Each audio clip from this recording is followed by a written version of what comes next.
Well, I've been working in my garden again while I'm hunkered down, sheltering in place, introverting. I'm like the rabbit in the briar patch, you know. Please don't make me stay at home. Please don't make me shelter in place. Hey, I want to talk to you a little bit more about anxiety, because I think a lot of people are having a lot of feelings these days, emotions. Now, emotions, as I said in that last video I did, are not bad and they're not good. They are. Emotions are, feelings are, and they're going to continue to be. One of the beautiful things about being a human is that we have emotions. We can feel. And we know other animals feel too now. But humans have a wide spectrum of emotions and feelings.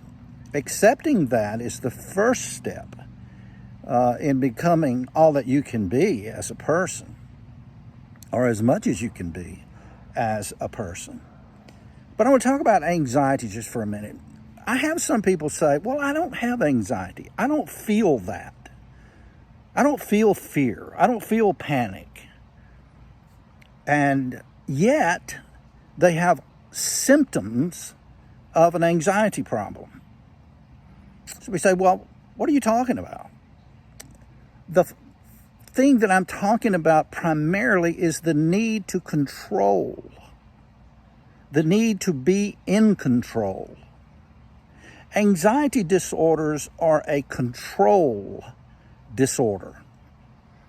There are individuals, for instance, who are so hyper jealous that they try to control everybody around them, particularly those that are around their husband or their wife or their girlfriend. They do well behaviorally.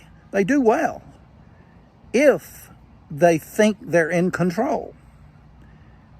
If they can be reassured constantly that they are number one, reassured constantly that there's no one else ever in the history of the world that they would be interested in.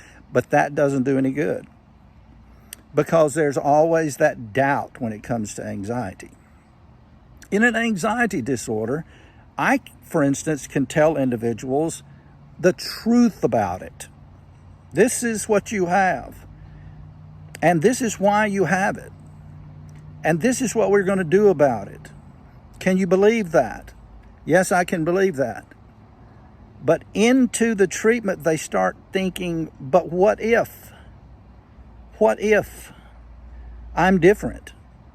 What if I don't have the control that I need and want over this feeling or over this way of thinking? So a big part of the anxiety issue is the need to be in control.